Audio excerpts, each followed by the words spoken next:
পরিবেশের ভারসাম্য রক্ষায় কার্বন চক্রের যে ধরনের গুরুত্ব আমরা দেখি, ঠিক একই রকম গুরুত্ব আমরা আরেকটি চক্রে দেখতে পারবো, সেটি হচ্ছে নাইট্রোজেন চক্র।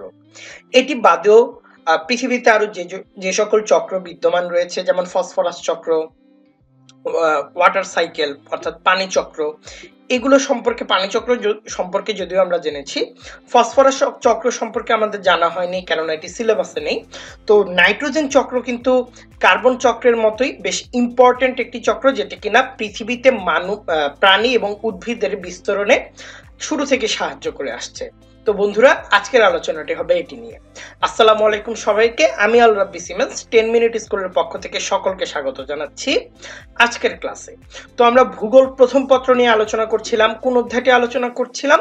জীবমণ্ডল কিংবা বায়োস্ফিয়ার নিয়ে আমরা আলোচনা করছিলাম। তো 10 মিনিট স্কুলের এইচএসসি জিওগ্রাফি ফার্স্ট পেপারে বায়োস্ফিয়ারে যে চক্রগুলো নিয়ে আলোচনা করা হয়েছে, এর প্রথমটি হচ্ছে কার্বন চক্র, দ্বিতীয়টি হচ্ছে নাইট্রোজেন চক্র। তো আজকে আমরা নাইট্রোজেন চক্র নিয়ে আমাদের আলোচনাটি শুরু করব। তো চলো বন্ধুরা, আমাদের আলোচনাটি শুরু করা যাক। তো আজকে নাইট্রোজেন চক্রের আলাপে প্রথমেই যে ব্যাপারটি আমরা বলবো, যে নাইট্রোজেন চক্র কিংবা সাইকেল বলতে আমরা আসলে কি বুঝি, যে একটি পয়েন্ট থেকে কোনো কিছু যাত্রা শুরু হয়ে আবার যদি দেখি বিভিন্ন ধাপ অতিক্রম করে আবার সেটি সেই পয়েন্টে এসে থেমেছে, আবার তার যাত্রাটি শুরু করেছে, এরকম যদি অবিরত একটি চলমান যাত্রা আমরা দেখতে পারি, যেটি স্টার্টিং পয়েন্টে এসে সেখানে এন্ড করছে, পরবর্তীতে আবার সেখান থেকে যাত্রাটি শুরু করছে, এই চক্রটিকে বা এই অবস্থাটিকে আমরা সাইকেল বলে থাকি, বাংলায় যেটিকে চক্র। তো নাইট্রোজেন পরমাণু বেশ কিছু প্রয়োজনীয় যে জৈব অণু, যেমন ধরো অ্যামিনো অ্যাসিড বা জেনেটিক উপাদান আরএনএ ও ডিএনএ এর মধ্যে বিদ্যমান থাকে। কিন্তু বায়ুতে তোমাদের কি মনে আছে আমরা নাইট্রোজেনের শতকরা পরিমাণ কত দেখেছিলাম? তো তোমরা যদি মনে থাকে, তোমরা কিন্তু খাতায় লিখে ফেলতে পারো যে আমরা কত দেখেছিলাম। তো আমিও একটু মনে করিয়ে দেই যে বায়ুতে আমরা শতকরা ৭৮.০৮ ভাগ, প্রায় ৭৮% হচ্ছে নাইট্রোজেন দেখেছিলাম। অর্থাৎ বায়ুতে এই উপাদানটি সবচেয়ে বেশি পরিমাণে দেখেছিলাম। তো উদ্ভিদ ও প্রাণী এই নাইট্রোজেন কিন্তু সরাসরি গ্রহণ করতে পারে না, কেননা এই নাইট্রোজেনটি গ্রহণ করার ক্ষেত্রে একে আসলে বেশ কিছু ধাপ অতিক্রম করতে হয়। তো ব্যবহার্যের কাজে কিংবা ব্যবহারের জন্য নাইট্রোজেনকে প্রথমে অ্যামোনিয়া অর্থাৎ NH3, এরপর নাইট্রেট অর্থাৎ NO3 তে পরিণত হতে হয়। যেমন আমরা যখন দেখেছিলাম যে উদ্ভিদ যখন কার্বন ডাই অক্সাইড গ্রহণ করে বাতাস থেকে, পরবর্তীতে সেটি গ্লুকোজে পরিণত হয়, সেটি মানুষের শরীরে প্রবেশ করে, শরীরবৃত্তীয় কাজের মাধ্যমে সেটি কার্বন ডাই অক্সাইড রূপে আবার বের হয়। তো যখনই আমরা এই নাইট্রোজেনের ক্ষেত্রে আসবো, তখন আমরা দেখব এটি আসলে সরাসরি গ্রহণ করার কোনো উপায় নেই। তো ব্যবহারের জন্য এটিকে আমরা অ্যামোনিয়া বা নাইট্রেট এটিতে আসলে পরিণত হয়, তারপর এটি ব্যবহারযোগ্য হয়ে গড়ে ওঠে। তো কিভাবে পরিণত হয় সেটি সম্পর্কে আমরা সামনেই জানার চেষ্টা করব। তো যে প্রক্রিয়ায় আমরা নাইট্রোজেনকে বায়ুমণ্ডল থেকে মৃত্তিকায় ও প্রাণীতে, দেখো বায়ুমণ্ডল থেকে মৃত্তিকা ও প্রাণীতে, তারপর পুনরায় মৃত্তিকা হয়ে বায়ুমণ্ডলে ফিরে যেতে দেখি। আমি যদি আরেকবার বলি, একটু সবগুলো মুছে দেওয়ার চেষ্টা করি, যে প্রক্রিয়ায় নাইট্রোজেনকে আমরা বায়ুমণ্ডল থেকে আমরা প্রাণীতে এবং মাটিতে শিফট হতে দেখি, পরবর্তীতে সেটি আবার মৃত্তিকা হয়ে যখন পুনরায় বায়ুমণ্ডলে ফিরে যায়, এই যে এভাবে যে চক্রটি সম্পন্ন হচ্ছে নাইট্রোজেনের, সেটিকে আমরা নাইট্রোজেন চক্র কিংবা নাইট্রোজেন সাইকেল বলে জেনে থাকবো। এখন যদি আমরা এর কিছু ধাপ নিয়ে আলোচনা করি, তো বিভিন্ন ধাপে আসলে নাইট্রোজেন চক্রের আলোচনাটি বিভিন্ন জায়গায় করা হয়। তো এটি নিয়ে তোমাদের কনফিউজ হওয়ার কারণ নেই, তোমাদের যে জায়গাটি সহজ লাগে, যে বিষয়টি সহজ লাগে সেটি তোমরা শিখবে, সেটি পরীক্ষার খাতায় লিখো। তো ধাপ আসলে 3টা না 4টা, এটি নিয়ে আসলে কনফিউজড না হয় বরং বেটার। তো আমরা যে ধাপগুলোতে নাইট্রোজেন চক্রকে আসলে সম্পন্ন হতে দেখি, প্রথমত নাইট্রোজেন চক্র সম্পন্ন হতে নিম্নলিখিত কিছু ধাপের প্রয়োজন। এক, মৃত্তিকায় নাইট্রোজেনের সংযোজন আমরা দেখতে পারি। তো মৃত্তিকার সাথে নাইট্রোজেনের যে সংযুক্তিকরণ, সেটিকে আমরা দেখতে পারবো। তারপর আমরা অ্যামোনিফিকেশন দেখতে পারবো। এরপর আমরা দেখতে পারবো নাইট্রেট যৌগ তৈরি, এবং নাইট্রেট যৌগ তৈরির পর আমরা দেখতে পারবো ডিনাইট্রিফিকেশন। দুঃখিত বন্ধুরা, এখানে ডিনাইট্রিফিকেশনটি লেখা হয়নি, আমি একটু লিখে দিই ডিনাইট্রিফিকেশন। তোমরা একটু লিখে নাও ডিনাইট্রিফিকেশন। এখানে একটু লেখা একটু ঝামেলা মাউস কার্সর দিয়ে। তো এই কয়েকটি ধাপে আমরা আজকে নাইট্রোজেন কিভাবে সম্পন্ন হয় যে ধাপগুলো নিয়ে আলোচনা করব সেটি হচ্ছে এটি: মৃত্তিকায় নাইট্রোজেনের সংযোগ, অ্যামোনিফিকেশন, নাইট্রেট যৌগ তৈরি এবং ডিনাইট্রিফিকেশন। তো এরপর আমরা পরিবেশে ভারসাম্যে নাইট্রোজেন চক্রের ভূমিকা নিয়ে আলোচনা করব। তো প্রথমে ধাপগুলো নিয়ে একটু আলোচনা করি। প্রথমে যে ধাপটি আসে সেটি হচ্ছে মৃত্তিকায় নাইট্রোজেনের সংযোগ। এটি আসলে কিভাবে ঘটে? দেখো, এখানে লেখা রয়েছে নাইট্রোজেন ফিক্সেশন, এবং এখানে আমরা একটি থান্ডারিং এর ছবি দেখতে পাচ্ছি, অর্থাৎ বজ্রপাতের ছবি দেখতে পাচ্ছি। তো আকাশে বিদ্যুৎ চমকানো, বজ্রপাত, বৃষ্টির মাধ্যমে বায়ুমণ্ডলে যে নাইট্রোজেনটি মিশে থাকে সেই নাইট্রোজেন কিন্তু ভূভাগে মৃত্তিকা বা মাটিতে কিন্তু প্রবেশ করে। সেটি বৃষ্টির পানির মাধ্যমে হতে পারে, বা বিদ্যুৎ চমকানোর মাধ্যমে হতে পারে, বৃষ্টিপাত বা যে কোনো প্রিসিপিটেশনের মাধ্যমে হতে পারে। তো প্রাইমারিলি আমরা দেখি যে মৃত্তিকায় সাধারণত কিছু ক্ষুদ্র ব্যাকটেরিয়া কিংবা অন্যান্য যে ক্ষুদ্র অণুজীব, এই অণুজীব কিংবা ক্ষুদ্র ব্যাকটেরিয়ায় নাইট্রোজেন গুলো জমা হয়। এই মৃত্তিকায় যে অণুজীব কিংবা ক্ষুদ্র ব্যাকটেরিয়া গুলো অবস্থান করে। পরবর্তীতে এসব ক্ষুদ্র ক্ষুদ্র অণুজীব ছাড়া আমরা দেখি, মানে এই অণুজীবের ভূমিকা আমরা পরবর্তীতে এতটাই বেশি দেখব যে বর্তমানে পৃথিবীতে যে জীবের অস্তিত্বটি টিকে আছে নাইট্রোজেনের উপর ভিত্তি করে, যদি এই সকল ক্ষুদ্র ক্ষুদ্র অণুজীব না থাকতো তাহলে কিন্তু পৃথিবীতে জীবের যে অস্তিত্বটি আমরা দেখছি এটি কিন্তু কল্পনা করা যেত না, কিংবা প্রাণী ও উদ্ভিদের যে বিস্তরণ আমরা পুরো পৃথিবীতে দেখছি এটি কিন্তু আমরা দেখতে পেতাম না। কেননা একটি নাইট্রোজেন সংযোজিত ব্যাকটেরিয়া যেটিকে আমরা রাইবোজোম নামে পরিচিত হতে দেখি। তো এটি কিন্তু বেশ ইম্পর্টেন্ট যে নাইট্রোজেন সংযোজিত ব্যাকটেরিয়াকে কি নামে পরিচিত হতে দেখি? রাইবোজোম নামে পরিচিত হতে দেখি। তো আমরা বিভিন্ন ধরো যে শিম গাছ, তারপরে মটর গাছ, ধনচে ইত্যাদি প্রভৃতি উদ্ভিদ দেখি না? এই উদ্ভিদ, এগুলোর লেগুমোস সমৃদ্ধ উদ্ভিদ মূলে এরা হচ্ছে আক্রমণ করে। তো এইসব মূলে আক্রমণ করার পরবর্তীতে আমরা দেখতে পারি ক্ষুদ্র ক্ষুদ্র অর্বুদ, যেটিকে আমরা অর্বুদ বলছি, নডিউলস বলছি, এগুলো তৈরি হয় যা কিনা নাইট্রোজেন সংযোজনে কাজ করে। তাহলে কি ঘটলো? যে একটি নাইট্রোজেন সংযোজিত ব্যাকটেরিয়া যা রাইবোজোম নামে পরিচিত, এটি শিম কিংবা মটর কিংবা ধনচে প্রভৃতি লেগুমাস সমৃদ্ধ উদ্ভিদের মূলে এগুলো আক্রমণ করে, এবং এই মূলগুলোতে আমরা অর্বুদ তৈরি হতে দেখি, যেটি কিনা নাইট্রোজেন সংযোজনে, অর্থাৎ নাইট্রোজেন যে সংযোগ করতে বা সংযুক্তিকরণে মূলত হেল্প করে থাকে। তো মৃত্তিকায় মূলত এভাবেই আমরা নাইট্রোজেনের যৌগটি তৈরি হতে দেখি। তো আমি যদি আরেকবার বলি যে প্রথমত বিদ্যুৎ চমকানো বা বৃষ্টিপাতের মাধ্যমে বায়ুমণ্ডলে আমরা নাইট্রোজেনের মিশ্রণটি দেখলাম ভূভাগে কিভাবে হয়ে থাকে। পরবর্তীতে মৃত্তিকায় যে সকল আমরা ক্ষুদ্র ক্ষুদ্র অণুজীব কিংবা ব্যাকটেরিয়া আমরা দেখতে পারি, এগুলো পরবর্তীতে নাইট্রোজেন সংযোজিত হয়ে যা রাইবোজোম নামে পরিচিত লেগুমাস সমৃদ্ধ মূলে আক্রমণ করে। পরবর্তীতে সেখানে আমরা ক্ষুদ্র অর্বুদ বা নোডিউলস তৈরি হতে দেখি, যেগুলো কিনা নাইট্রোজেন সংযোজনে অন্যতম ভূমিকা পালন করে থাকে, এবং এই প্রক্রিয়ার মাধ্যমে আমরা দেখতে পাই মৃত্তিকায় নাইট্রোজেনের সংযোগটি ঘটে থাকে। এরপর আমরা যেটি নিয়ে আলোচনা করব, আমাদের পরবর্তী যে ধাপটি ছিল সেটি কি? অ্যামোনিফিকেশন। Yes, ammonification. তোমরা একটু ধাপগুলো লিখে রাখো যে মৃত্তিকায় নাইট্রোজেনের সংযোগ, অ্যামোনিফিকেশন, নাইট্রেট যৌগ তৈরি এবং ডিনাইট্রিফিকেশন। তো অ্যামোনিফিকেশনের ক্ষেত্রে আমরা কি দেখতে পারি? যে উদ্ভিদকে খাদ্য হিসেবে যখন তৃণভোজী প্রাণী বা তৃণভোজী প্রাণীকে মাংসভোজী প্রাণী খাদ্য হিসেবে আমরা গ্রহণ করতে দেখি। তো ধরো উদ্ভিদে আমরা ধরো গরু, যেমন গরু তো ঘাস খায়, তাহলে তৃণভোজী প্রাণী, তো উদ্ভিদকে গরু খাদ্য হিসেবে গ্রহণ করছে। তো আবার এই তৃণভোজী প্রাণী এই গরুকে কিংবা ছাগলকে খাদ্য হিসেবে গ্রহণ করছে কে? খাদ্য হিসেবে গ্রহণ করছে মানুষ কিংবা অন্যান্য যে মাংসভোজী প্রাণী রয়েছে তারা। এরপর আসলে কি ঘটে?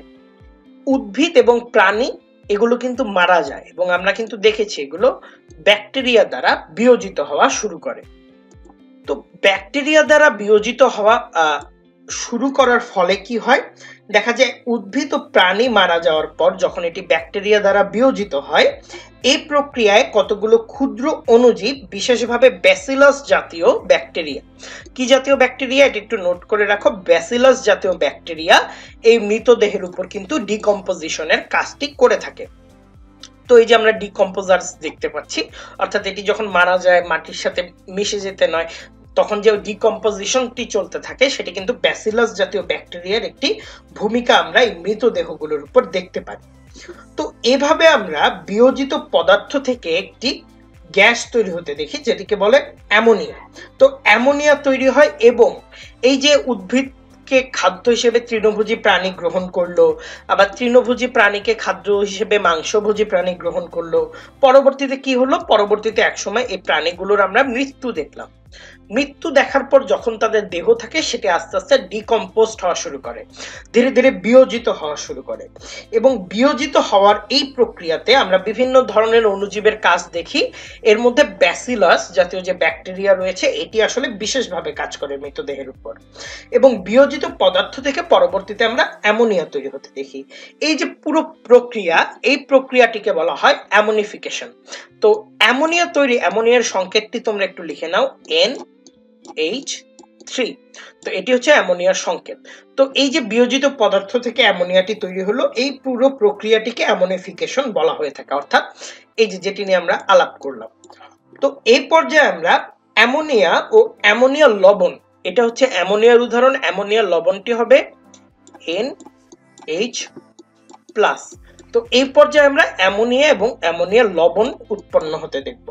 তার মানে আমরা মৃত্তিকায় নাইট্রোজেনের সংযোগটি কিভাবে ঘটে থাকে কিংবা অ্যামোনিফিকেশনটি কিভাবে হয়ে থাকে সেটি সম্পর্কে কিন্তু আমরা জানতে পারলাম, যে কিছু চক্র কিন্তু আমরা এই ক্ষেত্রে সম্পর্কিত হতে দেখলাম। এক, দেখো চক্রটি কিভাবে সম্পর্কিত হচ্ছে, ধরো নাইট্রোজেন ফিক্সেশন হলো, বৃষ্টিপাত আকারে সেটি মাটির সাথে মিশে গেল, এবং মাটির উপর দেখলাম আমরা যে মানুষ রয়েছে, কিছু আমরা গরু ছাগলও দেখতে পেলাম। খুবই দুঃখিত এই এরকম নিরীহ গরু আকার কারণে, এটি আসলে গরু হয়েছে কিনা, যাই হোক, এরকম যারা তৃণভোজী প্রাণী, তো তারা সাধারণত সেই উদ্ভিদগুলো যেখানে নাইট্রোজেন সমৃদ্ধ কিংবা যে মৃত্তিকা নাইট্রোজেন থাকে সেটি আসলে উদ্ভিদ বা তৃণরূপে সেটিকে গ্রহণ করে তৃণভোজী প্রাণীরা, এবং পরবর্তীতে তৃণভোজী প্রাণীকে আমরা দেখি মাংসভোজী প্রাণীরা গ্রহণ করে, এবং পরবর্তীতে দুইজনকেই মারা যেতে দেখি আমরা। পরবর্তীতে তারা ডিকম্পোস্ট হয়ে যায় এবং এই ক্ষেত্রে বিভিন্ন ক্ষুদ্র ক্ষুদ্র অণুজীব কাজ করে।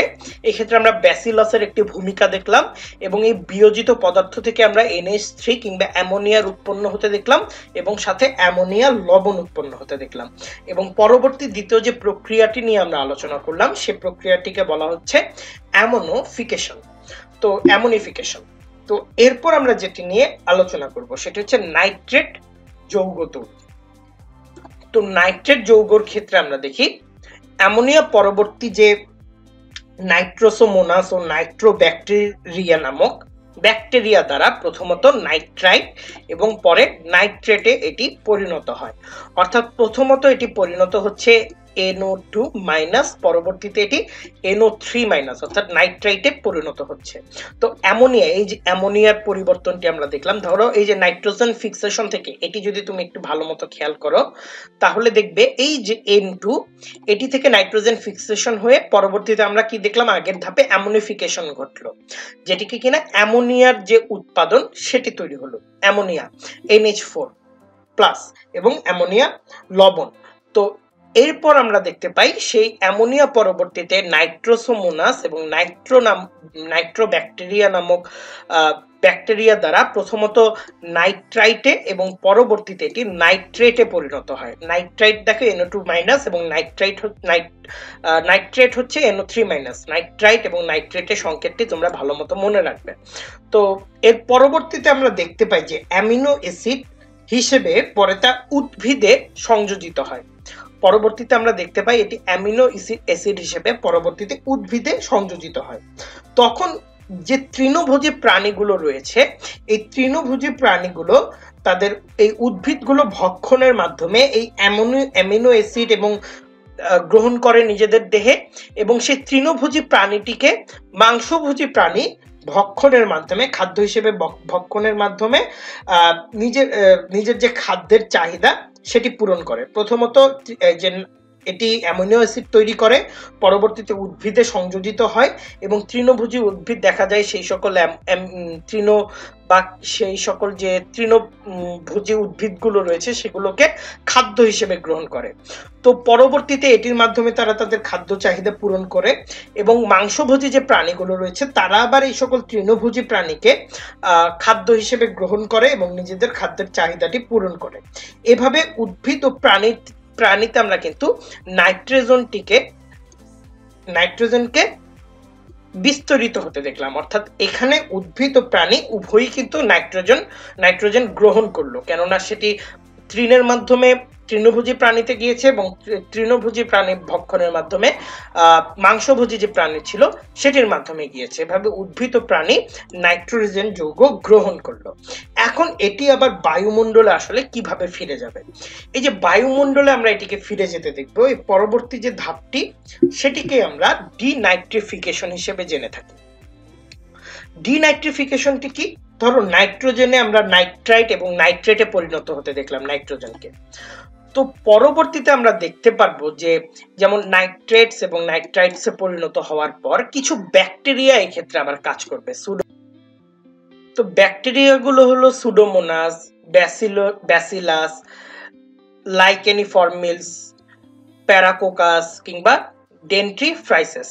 তো এই ধরনের ব্যাকটেরিয়াগুলো কাজ করে নাইট্রাস অক্সাইডে পরিণত করবে এই নাইট্রাইট এবং নাইট্রেটকে। এটিকে তাহলে কিসে পরিণত করলো? নাইট্রাস অক্সাইডে।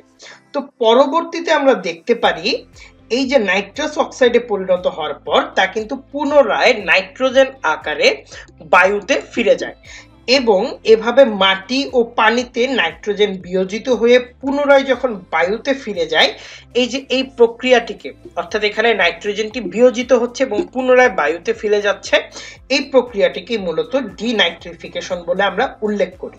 তো এতে কিন্তু দেখা গেল প্রথমত এটি মাটি কিংবা উদ্ভিদে জমা হলো, তার পরবর্তীতে সেখান থেকে তৃণভোজী প্রাণী মাংসভোজী প্রাণীতে গেল, তারপর সেটিকে আমরা অ্যামোনিয়া লবণ উৎপন্ন হতে দেখলাম, তারপর আমরা নাইট্রাইট এবং নাইট্রেট তৈরি হতে দেখলাম, এবং পরবর্তীতে দেখলাম এটিও যখন বিভিন্ন ব্যাকটেরিয়া দ্বারা বিয়োজিত হয়ে নাইট্রাস অক্সাইডে পরিণত হয়, তারপর প্রাণী খাদ্য হিসেবে গ্রহণ করে, এবং পরবর্তীতে সেটি আবার ডিনাইট্রিফিকেশন হয়ে পুনরায় কিন্তু বায়ুতেই ফিরে গেল। দেখো এখানে কিন্তু একটি চক্র তাহলে আমরা দেখতে পেলাম।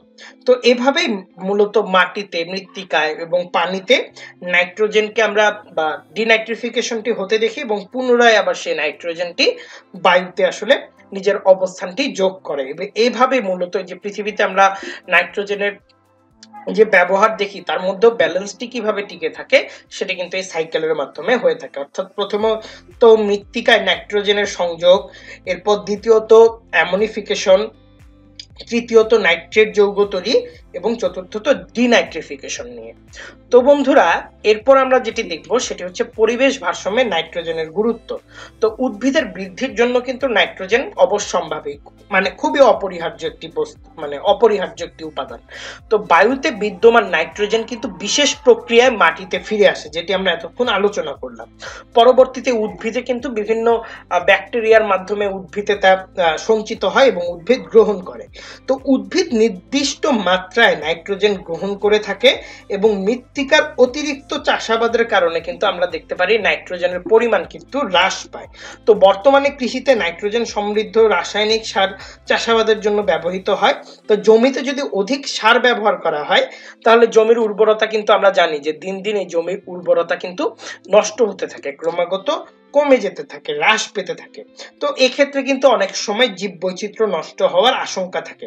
তাই আমরা যে সাইকেলটি actually natural cycle, environmental cycle, যেটি আসলে এনভায়রনমেন্টাল উপাদানগুলোকে ভিত্তি করে আসলে চলছে, তো সেটিতে যখনই আমরা মানুষকে এক্সট্রা সাবস্টেন্স যোগ করতে যাব তখনই কিন্তু এভাবে আমরা সাইকেলটিকে ভেঙে পড়তে দেখবো। আর এভাবে যদি শস্যের আবাদ কমে যায় তখন প্রাণী খাদ্য ঘাটতিতে পড়বে, উদ্ভিদের বৃদ্ধিতে তখন সহায়তা করা যাবে না। পুরো সাইকেলটি একটি বদ্ধ মানে একটি অন্য সিচুয়েশনে পড়ে যাবে, পুরো সাইকেলের ব্যবস্থাটিকে আমরা হ্যাম্পার্ড হতে দেখব। তো এভাবে যদি নাইট্রোজেন চক্র যদি না চলতো তাহলে কিন্তু আমরা দেখতাম যে আমাদের উদ্ভিদ এবং প্রাণীর ক্ষেত্রে সেটি কিন্তু টিকে থাকার ক্ষেত্রে পৃথিবীতে মানে পুরোপুরি অসম্পূর্ণ একটি মানে পুরোপুরি অসম্ভব একটি ব্যাপার হয়ে যেত।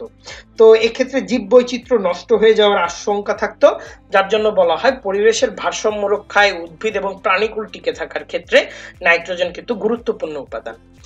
তো বন্ধুরা এখন আমরা একটি কুইজ, তো কুইজের ক্ষেত্রে আমরা দেখছি যে বায়ুমণ্ডলে নাইট্রোজেন ভূভাগ মৃত্তিকায় সংযোজিত হয় কিভাবে। তো বায়ুমণ্ডলের নাইট্রোজেন এখানে ওকার হবে, নাইট্রোজেন ভূভাগের মৃত্তিকায় সংযোজিত হয় কিভাবে? বিদ্যুৎ চমকানো, অণুজীবের মাধ্যমে, বৃষ্টিপাতের মাধ্যমে। তোমরা একটু সঠিক উত্তরটি জানিয়ে দাও। সঠিক উত্তরটি হচ্ছে 1, 2, 3 বিদ্যুৎ চমকানো, অণুজীব, বৃষ্টিপাত, তিনটির মাধ্যমে বায়ুমণ্ডলের ভূভাগের মৃত্তিকায় সংযোজিত হয়ে থাকে। নাইট্রোজেনকে আমরা সংযোজিত হতে দেখি বায়ুমণ্ডল থেকে ভূভাগে। তো আজ আমরা এই পর্যন্তই আলোচনা করব। পরবর্তী অধ্যায়ে আমরা আলোচনা করব পৃথিবীতে বা প্রাকৃতিক পরিবেশের যে দূষণগুলো রয়েছে সেগুলো নিয়ে, কি কারণে দূষণগুলো হয়ে থাকে, এর প্রতিরোধে কি কি করণীয় সেগুলো নিয়ে। তো আজ আমি আল রাব্বি সিমেন্স এখানেই বিদায় নিচ্ছি, দেখা হবে পরের ভিডিওতে। সে পর্যন্ত সকলেই ভালো থেকো। Never stop learning. আসসালামু আলাইকুম।